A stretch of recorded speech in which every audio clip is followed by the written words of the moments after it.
Ako po si Mary Jane Marigsa, ang presidente ng PWD ng Municipality ng Ramos at presidente din ng Samaka Ramos, ang samahan ng mga may kapansanan.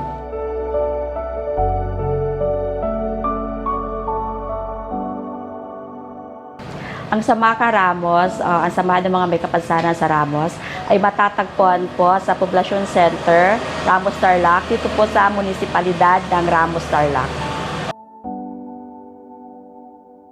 Ang pangunahin po ngayon pinagkakitaan sa Samaka ay ang veggie bread production po, ang paggawa ng mga tinapay na may kasamang gulay.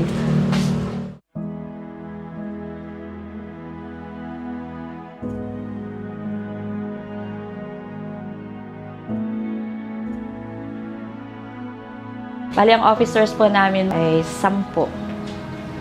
11, pati ako na overall pa. Ang mga tinapay na ginagawa po namin ay mga monay, soft roll, may donut po, may cheese roll, may Spanish bread na sinasamahan po namin ng malunggay, ng kalabasa. At meron din po kami mga muffins, mga carrot muffin at saka banana muffin.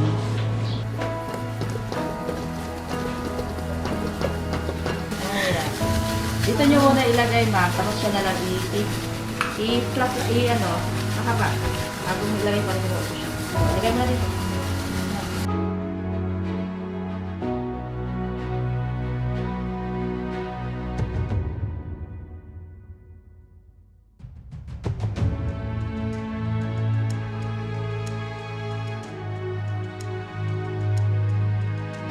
Ang Samaka po ay natatag noong year 2020 sa pamamagitan po ng pag-ipon-ipon sa amin ng aming MS, si Ma'am Teresita J. Paraino. Binuo niya po ang lahat ng officials po ng PWD.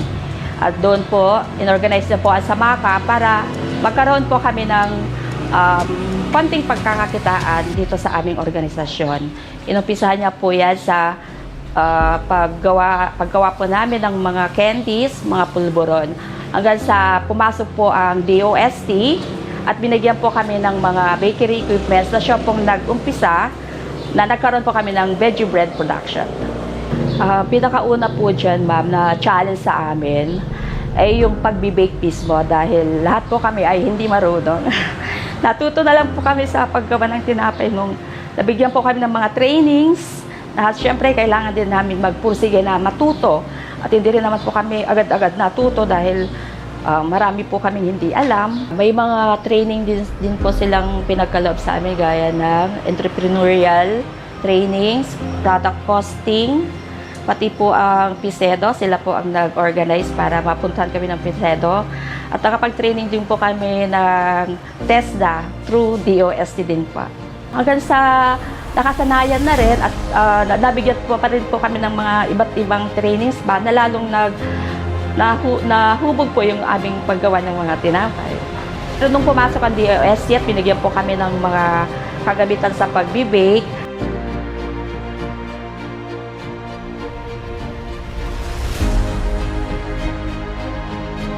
Mas gumanda po ang kita namin o mas maganda ang pinagkakakitaan namin dahil araw-araw po nabebenta namin at ang mga tinapay.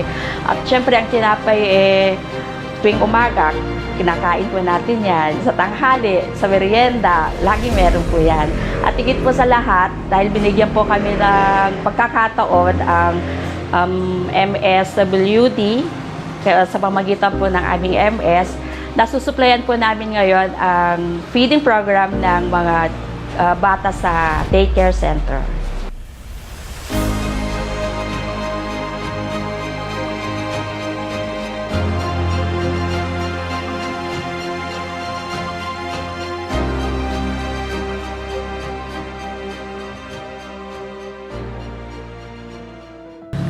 Nakilala po namin ang DOST Tarlac through CES project ng DOST dahil ang aming municipality ay nanalo bilang second place. Then yung napanalunan po nila, naisip po ng aming coordinator, ng aming mayor at ng aming MS na ibigay sa mga PWDs yung napanalunan. at ang ni-request po nila is bakery equipments. Kaya in-endorse po ang PWD sa kanila para mabigyan kami ng isa pang pagkakakitaan na livelihood na yun na nga po ang baking. Galing po sa DOST ang lahat ng aming mga ginagamit na equipments, gaya po ng oven, working table, mga cooling rack, mixer na malaking mixer, at yun po ang talagang napaka-importanting gamit namin sa pagbibake para din na kami nagmamano-mano. Kung sa suki po, marami po kami mga suki na at ng mga iba nag-aabang na. Ang paggawa po namin ng tinapay ay araw-araw freshly baked. Wala pong tawag to yung bukas. Sa buong araw na to, napapaubos po namin. Nilalako po ng mga kasamaan kong masisipag para matugunan yung mga gusto ng community dahil masarap na din daw yung aming mga tinapay at hinahanapanan na rin po. Karaniwan po dito na po sa munisipyo, yung mga empleyado, bumibili po sila. Sa palengke po, tuwing umaga, nasusupply po namin yung mga maagang nagtitinda sa palengke. At sa mga schools, yung mga kasama po namin, nag-online din, nag-aalok sa mga kapitbahay nila. Bawat presidente po, nag-aalok ng mga tinapay sa community nila, sa barangay nila. At may naglalako po sa ibang barangay din po talaga gamit ang aming service, ang aming kolong-kolong.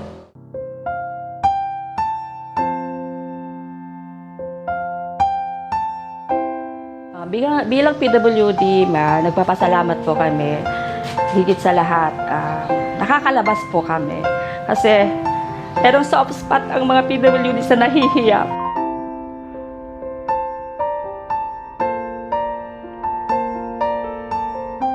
Nahihiyang makisalamuha pagka mabuli, parang ganon. Kung saan man, kung di ka marunong magsalita, ayun po, nahihirapan kang mag-express. Tsaka yung tinatago mo yung physical na kapansanan, nahihiya kang maglakad. Ganyan, ma'am. Pero dahil nagkaroon ito, namulat kami na di na pala kailangan magtago. Kailangan lumabas ka, pakita mo kung ano yung kaya mong iambag sa community para na rin sa'yo at sa pamilya. Ganyan po.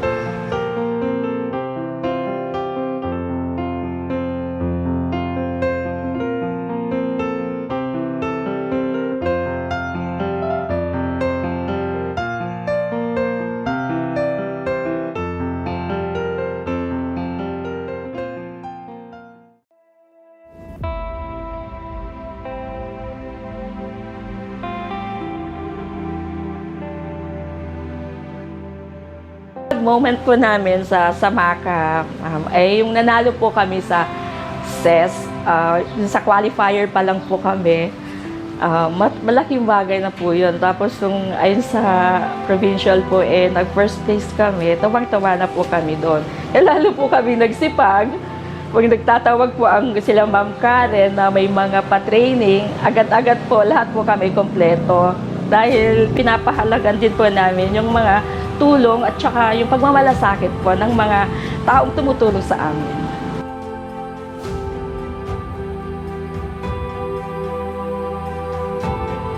Napapalakas po kami ng programa ng DOST sa paraan na natuto po kaming humarap sa mga tao, natuto po kaming makisalamuha sa kanila, na lumalabas po kami na hindi na nahihiya. Lalo alam po namin na tinatanggap naman pala kami ng community. Lalo yung mga produkto namin tinatawag pa kami na bentahan sila at pinupuri yung mga paninda. Nakaka-proud din po talaga yun. Kaya laking tulong po ang DOST na nagkaroon ng ganitong programa, mga project. Kaya sobrang pasalamat po kami. Tuloy-tuloy lang po kami, hindi namin pinapabayaan. Basta sinasapuso namin yung pagtulong. Talagang sige lang, kahit medyo may mga hadlang din, mga problemang dumarating. Sige lang, kasi talagang nag-i-enjoy na rin din kami sa paggawa ng tinapay. At nakakatulong din naman sa araw-araw naming pagpunta dito sa opisina. Hindi lang kami nag-opisina, meron pa rin kami pinagkakakitaan. pagmensahe ko po sa DOST Tarlac, maraming salamat po. Dahil nung nakilala po namin kayo at nagkakilanlan po tayo tuloy-tuloy po yung tulong na natatanggap namin. Tuloy-tuloy po yung paggabay kung paano namin mapapalagot, mapapabuti pa yung livelihood na pinagkaloob ninyo sa amin. Maraming salamat po. Higit po sa lahat, dito po sa aming munisipalidad, ang aming mahal na mayor,